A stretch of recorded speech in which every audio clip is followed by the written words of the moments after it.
I am here with Bill Stillwell from the Xbox platform team. I am really excited about this. Now, people have been waiting a long time for backwards compatibility to come to Xbox One. Guess what, preview members? It is here. Bill, tell us how it's going to work.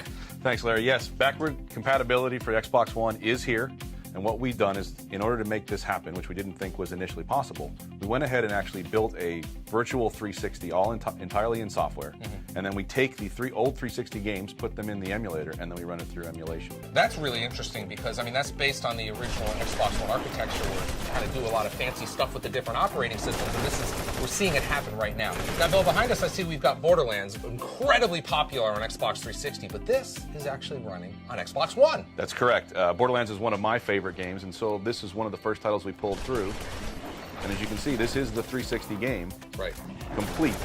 And all we did was put it through the emulation program, and now I'm playing it here on my Xbox One. And you have access to all your Xbox 360 friends, the achievements, the dashboard, right? You have everything that's right there. Yeah, there is a full guide that's included with every one of the titles that we release, and you can access that guide to do matchmaking, to do chat, and all the things that you would normally do on your 360. In addition to whatever you have on the Xbox One. And while you're doing that, you could actually snap an app or snap television if you wanted to. Yep, Xbox take a screenshot or Xbox record that will all work. Awesome. And you'll be able to use that as well.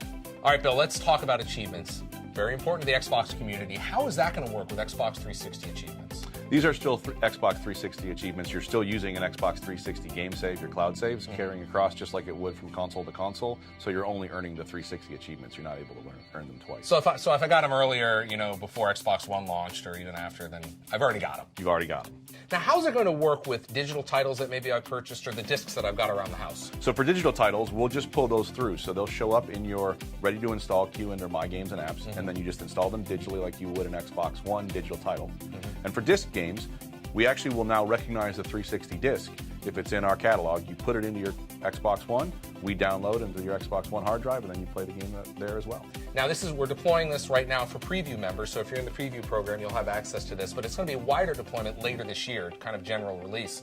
What's the goal for updating, more and more titles? Well, when we launch the program, we'll have a limited set for preview now, but when we launch the program in the fall, we'll have over 100 titles already ready to go, and then we'll do regular updates to the catalog over time until we fill it up. Bill, tell me about the process. Why can't you just, enable every game right off the bat? Well, there are some technical restrictions. Because this is just a software version of a 360, we can't do any USB peripherals or use the original Kinect. But beyond that, all we do is take what we decide are the right games, put them in through the program, package them, and then we can distribute them to the catalog. And really, the only thing that stops us is getting the legal permissions for things like licenses that may have changed over time or whatever the case may be. We are including the entire first-party catalog that we're able to. And then beyond that, we'll just continue to take in fan favorites, things that are still being played frequently on the 360. We do voting and we'll do polls, and we'll just collect from a multiple set of sources what titles should come out next. And so I'm sure people are going to tell us what games they want. Now, this is free. Correct, it is free. There's no charge for this. You're going to be able to, using the games you already have on Xbox 360, once you guys work and run them through the emulator, I'll be able to download them and away I go. Yep, absolutely. Fantastic. Bill Stillwell from the Xbox platform team. Bill, thanks for joining me. Thank you, Larry.